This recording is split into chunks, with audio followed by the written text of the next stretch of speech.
Explicar la técnica de curvas de polarización, nos basaremos nuevamente en la expresión de Warner and Trout.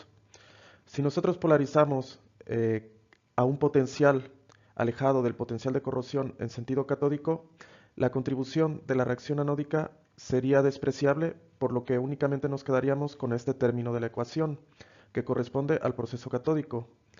Viceversa, si nosotros aplicamos un sobrepotencial en sentido anódico a un potencial suficientemente alejado del potencial de corrosión, la contribución del proceso de reducción sería despreciable y nos quedaríamos únicamente con la contribución del proceso anódico. Tal como lo muestran estas ecuaciones, tanto para la reacción catódica como la reacción anódica.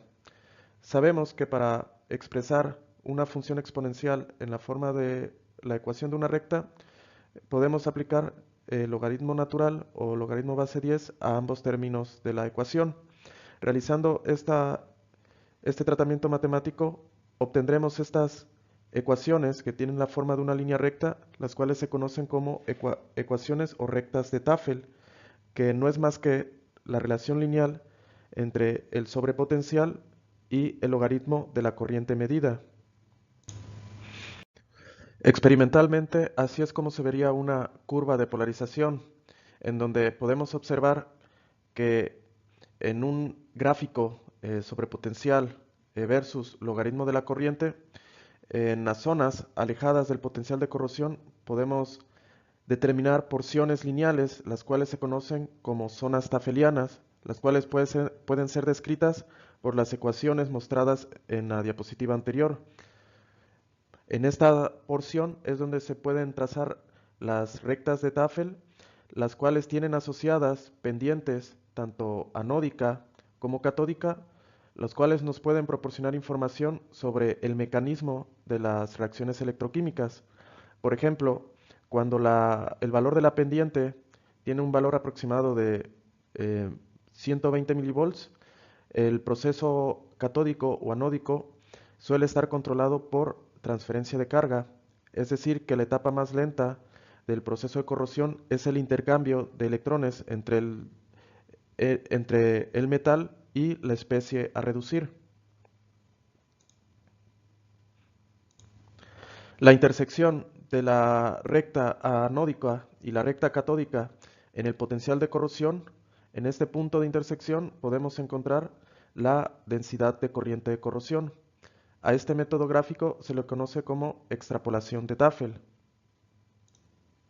Y las pendientes asociadas tanto al proceso anódico como al proceso catódico tienen estas unidades ya sea en volts, en milivolts sobre década de corriente.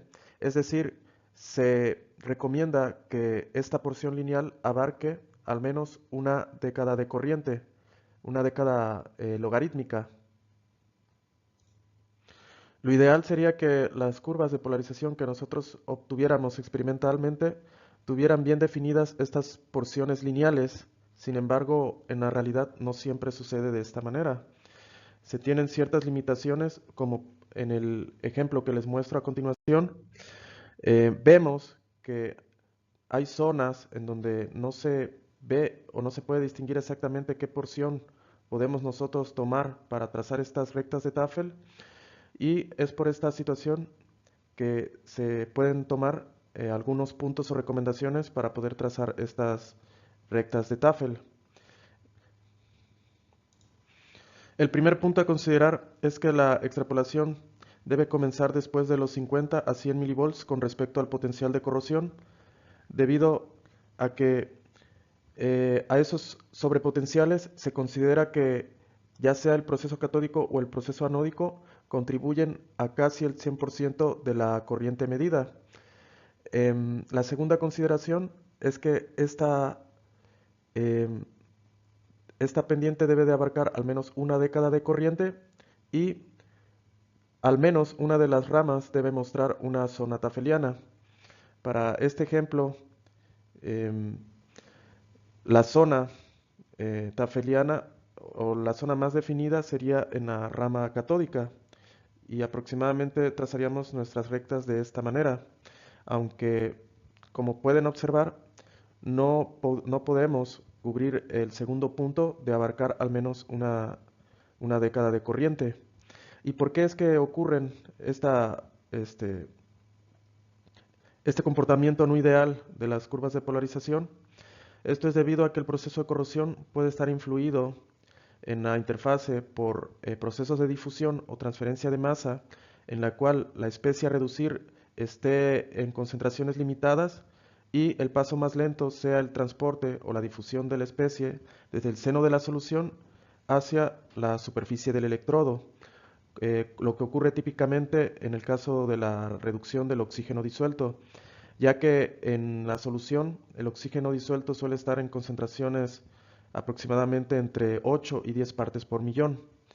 Y por otra parte, en la superficie metálica se pueden formar productos de corrosión o se pueden depositar óxidos o productos que puedan producir una barrera o una especie de protección y de esta manera producir segundas pendientes, las cuales ya no tienen un comportamiento activacional o ya no están eh, controlados por transferencia de carga.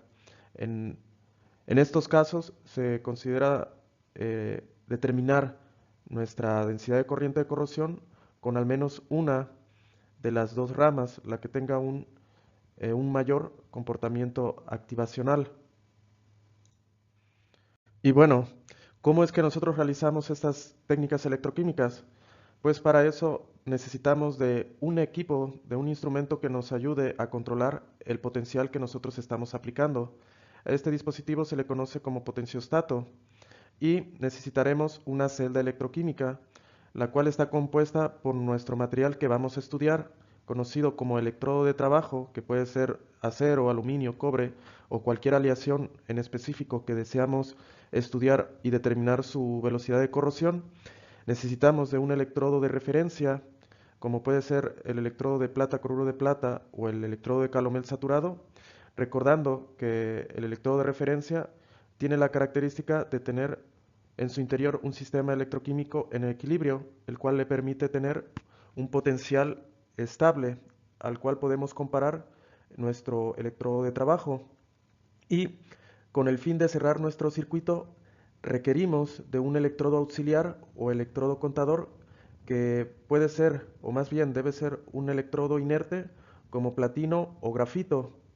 En el caso de las curvas de polarización, aplicamos sobrepotenciales aproximadamente de 300 a 500 milivolts con respecto al potencial de corrosión y aplicamos velocidades de barrido de 1 milivolts por segundo, mientras que en resistencia a la polarización lineal, que todavía no hemos visto a detalle cómo es que se obtienen las ecuaciones para esta técnica electroquímica, se suelen aplicar potenciales o perturbaciones muy pequeñas, de más o menos 15 milivolts con respecto al potencial de corrosión. Y observando más íntimamente o más de cerca cómo es que se lleva a cabo esta técnica y qué es lo que ocurre en la interfase del electrodo, en la siguiente imagen muestro el arreglo del electrodo de trabajo, el electrodo de referencia y nuestro electrodo auxiliar. Regularmente la curva de polarización se suele realizar en una sola corrida. Sin embargo, se recomienda hacer estas curvas de manera separada. Primero se llevaría a cabo o se construiría la curva de polarización catódica. Para esto nosotros polarizamos en sentido anódico nuestro electrodo, haciendo que nuestra superficie actúe principalmente como cátodo y sobre él se estarían llevando las reacciones de reducción. En el caso de una solución neutra, con un pH neutro, las principales reacciones de reducción a altos sobrepotenciales sería la reducción del agua, lo cual me produciría iones hidroxilo y burbujas de hidrógeno gas, y a potenciales cercanos al potencial de corrosión se estaría llevando a cabo la reducción del oxígeno, mientras que en nuestro electrodo auxiliar, el cual nos permite cerrar el circuito, se estaría llevando a cabo la reacción de oxidación, que en este caso sería la la oxidación de los iones hidroxilo, lo cual me generaría oxígeno. Recordar que las reacciones de oxidación y reducción no pueden existir de forma aislada.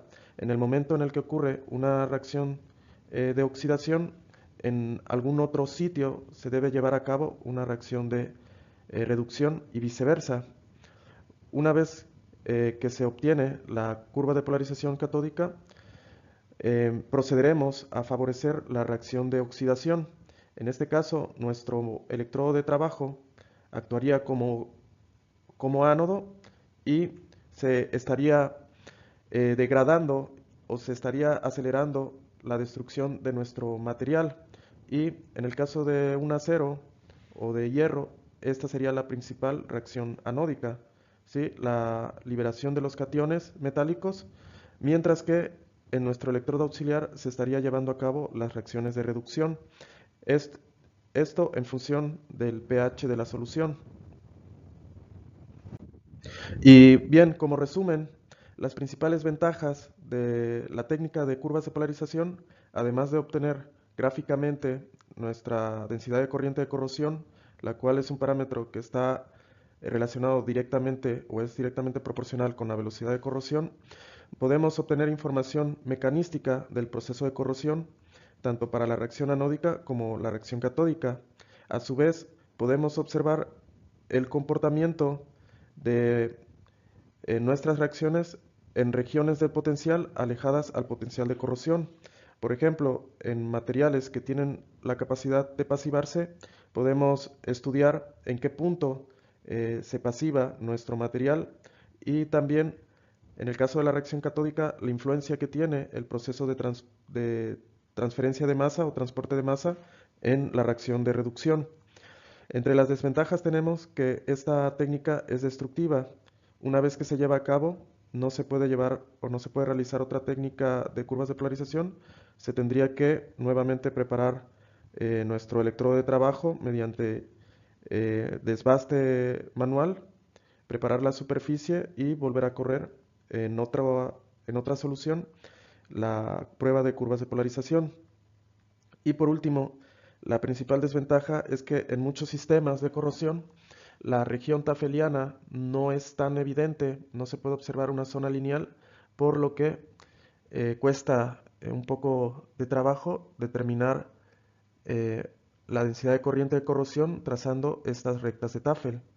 Y esta desviación de la linealidad suele ser principalmente por la polarización por concentración o por procesos de difusión o transporte de masa. Por último, en el próximo video veremos también en base a la ecuación de Warner-Antraut cómo es que se deduce la técnica de resistencia a la polarización lineal.